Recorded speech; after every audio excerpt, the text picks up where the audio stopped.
It is January 23rd, 2026. This is Atomic Habits by James Clear. The third law: make it easy. Chapter 11: walk slowly, but never backward. On the first day of class, Jerry Ulsman, a professor at the University of Florida, divided his film photography students into two groups. Everyone on the left side of the classroom, he explained, would be in the quantity group. They would be graded solely on the amount of work they produced. On the final day of class, he would tally the number of photos submitted by each student. 100 photos would rate an A, 90 photos a B, 80 photos a C, and so on. Meanwhile, everyone on the right side of the room would be in the quality group. They would be graded only on the excellence of their work. They would only need to produce one photo during the semester, but to get an A, it had to be a nearly perfect image. At the end of the term, he was surprised to find that all the best photos were produced by the quantity group. During the semester, these students were busy taking photos, experimenting with composition and lighting, testing out various methods in the darkroom, and learning from their mistakes. In the process of creating hundreds of photos, they honed their skills. Meanwhile, the quality group sat around speculating about perfection. In the end, they had little to show for their efforts other than an unverified theory and one mediocre photo. It is easy to get bogged down trying to find the optimal plan for change, the fastest way to lose weight, the best program to build muscle, the perfect idea for a side hustle. We are so focused on figuring out the best approach that we never get around to taking action. As Voltaire once wrote, the best is the enemy of the good. I refer to this as the difference between being in motion and taking action. The two ideas sound similar, but they're not the same. When you're in motion, you're planning and strategizing and learning. Those are all good things, but they don't produce a result. Action, on the other hand, is the type of behavior that will deliver an outcome. If I outline 20 ideas for articles I want to write, that's motion. If I actually sit down and write an article, that's action. If I search for a better diet plan and read a few books on the topic, that's motion. If I actually eat a healthy meal, that's action. Sometimes motion is useful, but it will never produce an outcome by itself. It doesn't matter how many times you go talk to the personal trainer, that motion will never get you in shape. Only the action of working out will get the result that you're looking to achieve. If motion doesn't lead to results, why do we do it? Sometimes we do it because we actually need to plan or learn more. But more often than not, we do it because motion allows us to feel like we're making progress without running the risk of failure. Most of us are experts at avoiding criticism. It doesn't feel good to fail or to be judged publicly, so we tend to avoid situations where that might happen. And that's the biggest reason why you slip into motion rather than taking action. You want to delay failure. It's easy to be in motion and convince yourself that you're still making progress. You think, I've got conversations going with 4 potential clients right now. This is good. We're moving in the right direction. Or, I brainstormed some ideas for that book I want to write. This is coming together. Motion makes you feel like you're getting things done, but really, you're just preparing to get something done. When preparation becomes a form of procrastination, you need to change something. You don't want to merely be planning. You want to be practicing. If you want to master a habit, the key is to start with repetition, not perfection. You don't need to map out every feature of a new habit. You just need to practice it. This is the first takeaway of the third law. You just need to get your reps in. How long does it actually take to form a new habit? Habit formation is the process by which a behavior becomes progressively more automatic through repetition. The more you repeat an activity, the more the structure of your brain changes to become efficient at that activity. Neuroscientists call this long-term potentiation, which refers to the strengthening of connections between neurons in the brain based on recent patterns of activity. With each repetition, cell-to-cell signaling improves, and the neural connections tighten. First described by neuropsychologist Donald Hebb in 1949, this phenomenon is commonly known as Hebb's law. Neurons that fire together wire together. Repeating a habit leads to clear physical changes in the brain. In musicians, the cerebellum, critical for physical movements like plucking a guitar string or pulling a violin bow, is larger than it is in non-musicians. Mathematicians, meanwhile, have increased gray matter in the inferior parietal lobe, which plays a key role in computation and calculation. Its size is directly correlated with the amount of time spent in the field.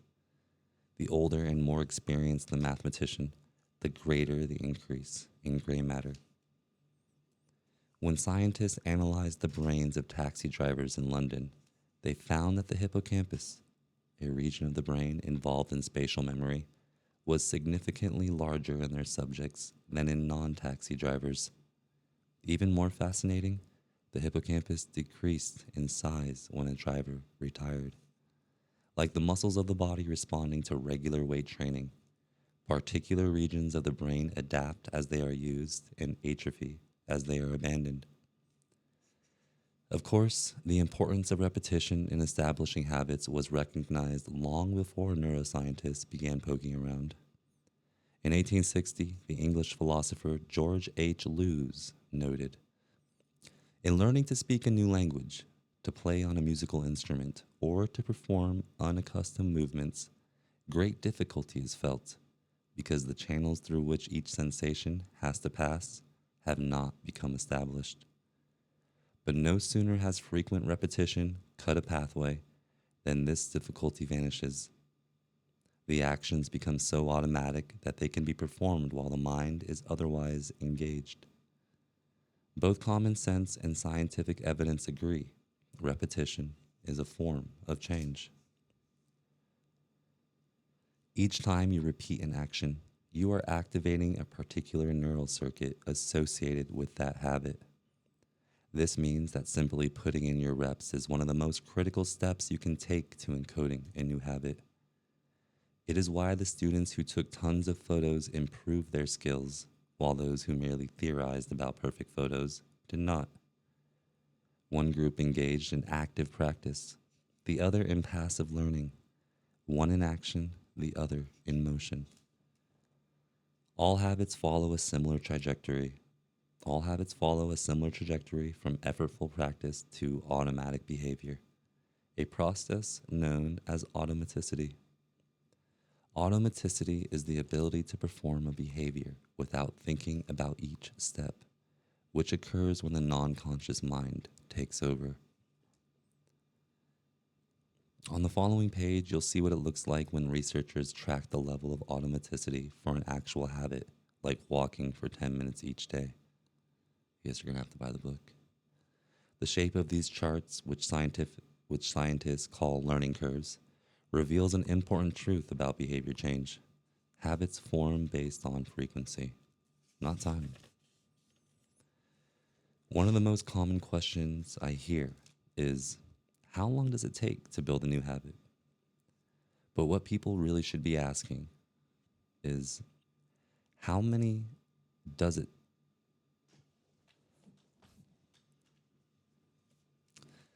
One of the most common questions I hear is, how long does it take to build a new habit?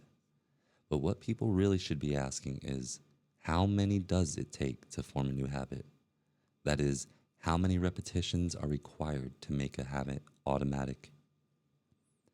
There is nothing magical about time passing with regard to habit formation. It doesn't matter if it's been 21 days or 30 days or 300 days. What matters is the rate at which you perform this behavior. You could do something twice in 30 days or 200 times. It's the frequency that makes the difference. Your current habits have been internalized over the course of hundreds, if not thousands, of repetitions. New habits require the same level of frequency. You need to string together enough successful attempts until the behavior is firmly embedded in your mind and you cross the habit line. The habit line. In practice, it doesn't really matter how long it takes for a habit to become automatic. What matters is that you take the actions you need to take. What matters is that you take the actions you need to take to make progress. Whether an action is fully automatic is of less importance. To build a habit, you need to practice it. And the most effective way to make practice happen is to adhere to the third law of behavior change. Make it easy. The chapters that follow will show you how to do exactly that. Chapter 12, the law of least effort.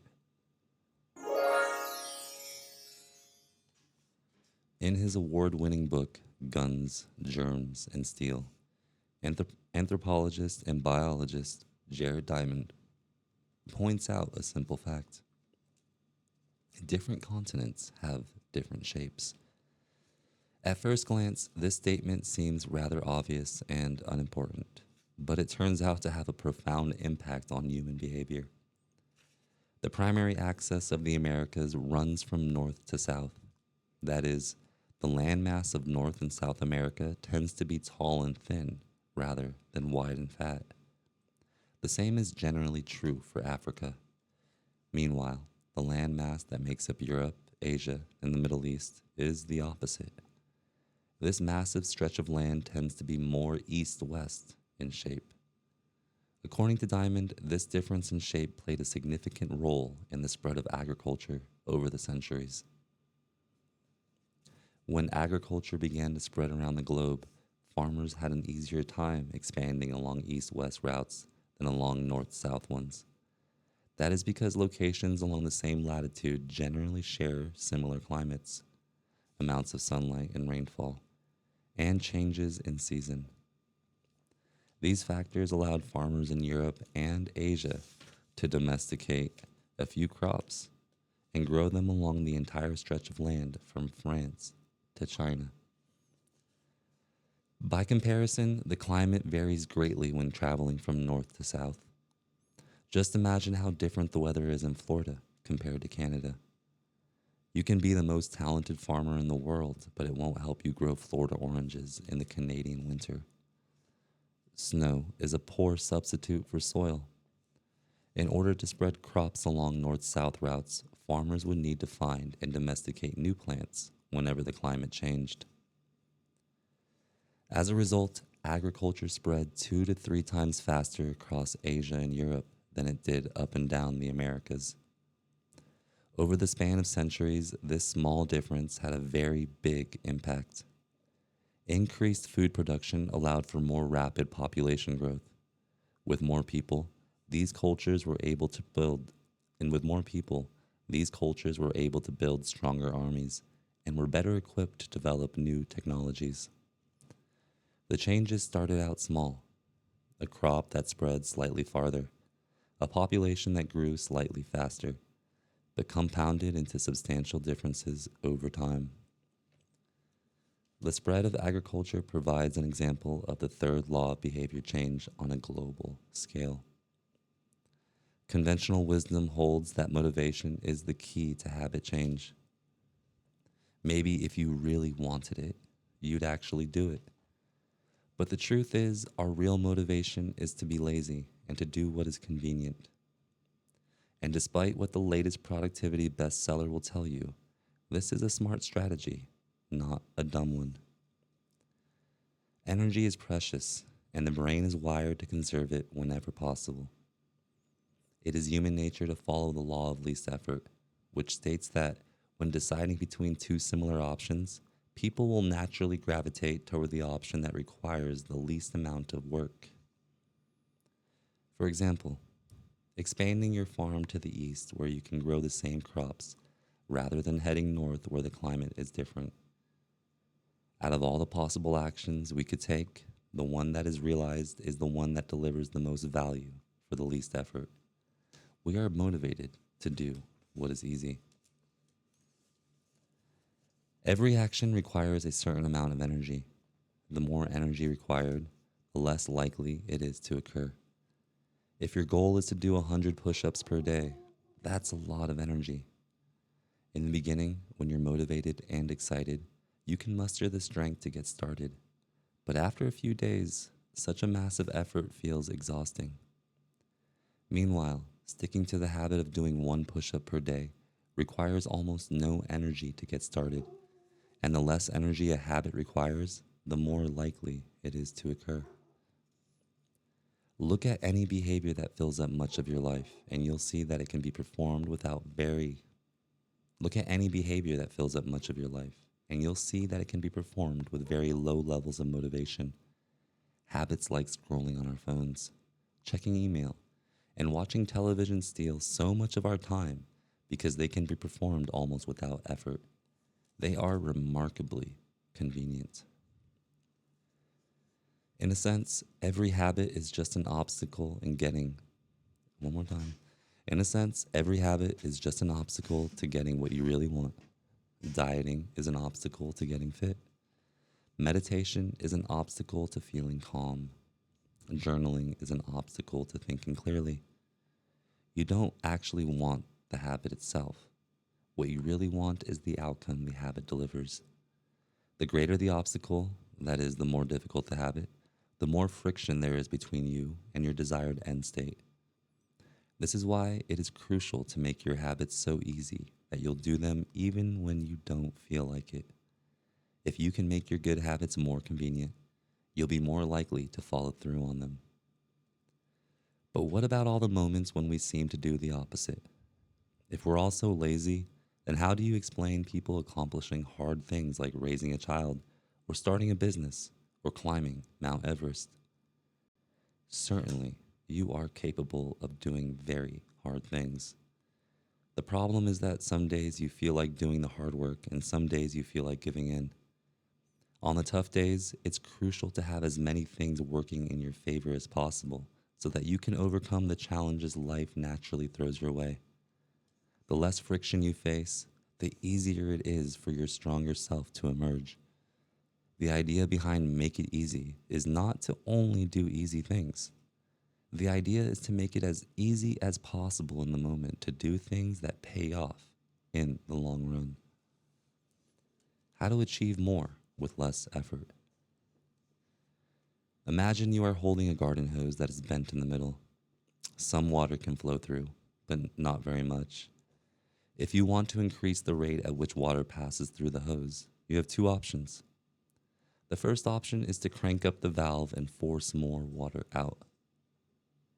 The second option is to simply remove the bend in the hose and let water flow through naturally. Trying to pump up your motivation to stick with a hard habit is like trying to force water through a bent hose. You can do it, but it requires a lot of effort and increases the tension in your life. Meanwhile, making your habits simple and easy is like removing the bend in the hose. Rather than trying to overcome the friction in your life, you reduce it. One of the most effective ways to reduce the friction associated with your habits is to practice environment design. In Chapter 6, we discussed environment design as a method for making cues more obvious, but you can also optimize your environment to make actions easier. For example, when deciding where to practice a new habit, it is best to choose a place that is already along the path of your daily routine. Habits are easier to build when they fit into the flow of your life. You are more likely to go to the gym if it is on your way to work because stopping doesn't add much friction to your lifestyle. By comparison, If the gym is off the path of your normal commute, even just by a few blocks, now you're going out of your way to get there. Perhaps even more effective is reducing the friction within your home or office. Too often, we try to start habits in high friction environments. We try to follow a strict diet while we are out to dinner with friends. We try to write a book in a chaotic household. We try to concentrate while using a smartphone filled with distractions. It doesn't have to be this way. We can remove the points of friction that hold us back. This is precisely what electronics manufacturers in Japan began to do in the 1970s. In an article published in the New Yorker titled Better All the Time, James Surowiki writes, Japanese firms emphasized what came to be known as learn production, relentlessly looking to remove waste of all kinds from the production process, down to redesigning workspaces so workers didn't have to waste time twisting and turning to reach their tools. The result was that Japanese factories were more efficient and Japanese products were more reliable than American ones. In 1974, service calls for American-made color televisions were 5 times as common as for Japanese televisions. By 1979, it took American workers 3 times as long to assemble their sets. I like to refer to this strategy as addition by subtraction.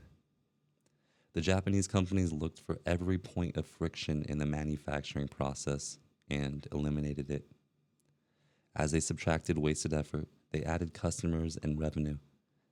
Similarly, when we remove the points of friction that sap our time and energy, we can achieve more with less effort. If you look at the most habit-forming products, you'll notice that one of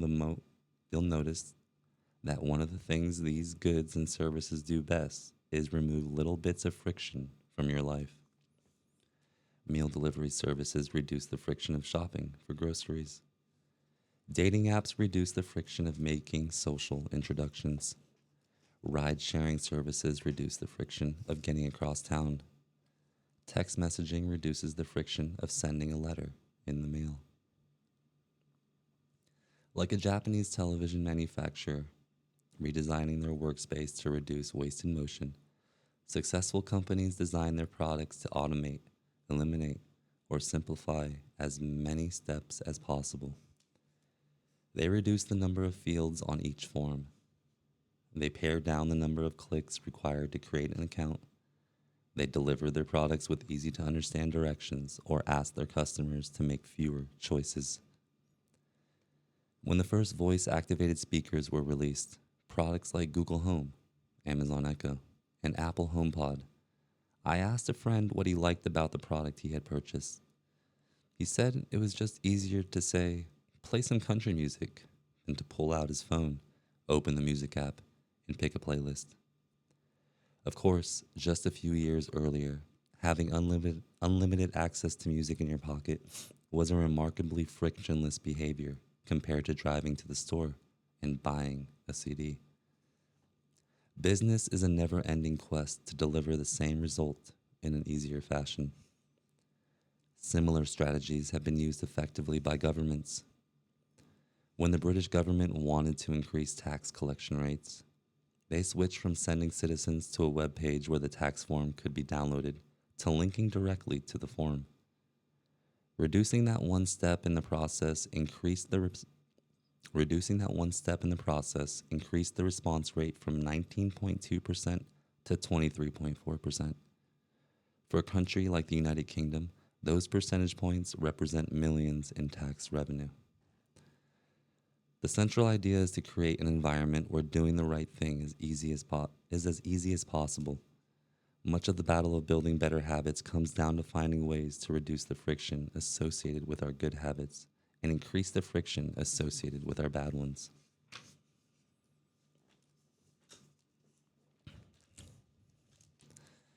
Prime the environment for future use. Oswald Knuckles is an IT developer from Natchez, from Natchez, Mississippi. He is also someone who understands the power of priming his environment.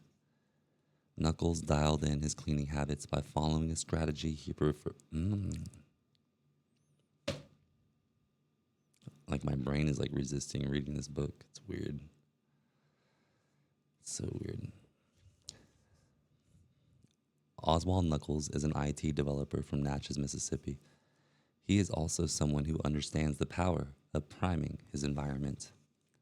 Knuckles dialed in his cleaning habits by following a strategy he refers to as resetting the room. For instance, when he finishes watching television, he places the remote back on the TV. I'm having a stroke. For instance, when he finishes watching television, he places the remote back on the TV stand, arranges the pillows on the couch, and folds the blanket. When he leaves his car, he throws any trash away. Whenever he takes a shower, he wipes down the toilet while the shower is warming up. The purpose of resetting each room is not simply to clean up after the last action, but to prepare for the next action. When I walk into a room, everything is in its right place, Knuckles wrote. Because I do this every day in every room, stuff always stays in good shape.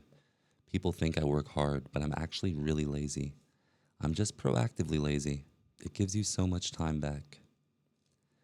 Whenever you organize a space for its intended purpose, you are priming it to make the next action easy. For instance, my wife keeps a box of greeting cards that are pre-sorted by occasion: birthday, sympathy, wedding, graduation, and more. Whenever necessary, she grabs an appropriate card and sends it off. She is incredibly good at remembering to send cards because she has reduced the friction of doing so. For years, I was the opposite. Someone would have a baby, and I would think, I should send a card. But then weeks would pass, and by the time I remembered to pick one up at the store, it was too late. The habit wasn't easy. There are many ways to prime your environment so it's ready for immediate use. If you want to cook a healthy breakfast, place the skillet on the stove, set the cooking spray on the counter, and lay out any plates and utensils you'll need the night before. When you wake up, making breakfast will be easy. There are simple ways to make the good habit the path of least resistance. You can also invert this principle and prime the environment to make bad behaviors difficult. If you find yourself watching too much television, for example, then unplug it after each use. Only plug it back in if you can say out loud the name of the show you want to watch. This setup creates just enough friction to prevent mindless viewing. If that doesn't do it, you can take it a step further. Unplug the television and take the batteries out of the remote after each use, so it takes an extra 10 seconds to turn it back on. And if you're really hardcore, move the television out of the living room and into a closet after each use. You can be sure you only take it out when you really want to watch something. The greater the friction, the less likely the habit. Whenever possible, I leave my phone in a different room until lunch. When it's right next to me, I'll check it all morning for no reason at all. But when it is in another room, I rarely think about it. And the friction is high enough that I won't go get it without a reason. As a result, I get 3 to 4 hours each morning when I can work without interruption. If sticking your phone in another room doesn't seem like enough, tell a friend or family member to hide it from you for a few hours. Ask a coworker to keep it at their desk in the morning and give it back to you at lunch. It is remarkable how little friction is required to prevent unwanted behavior. When I hide beer in the back of the fridge, where I can't see it, I drink less. When I delete social media apps from my phone, it can be weeks before I download them again and log in. These tricks are unlikely to curb a true addiction, but for many of us, a little bit of friction can be the difference between sticking with a good habit or sliding into a bad one. Imagine the cumulative impact of making dozens of these changes and living in an Imagine the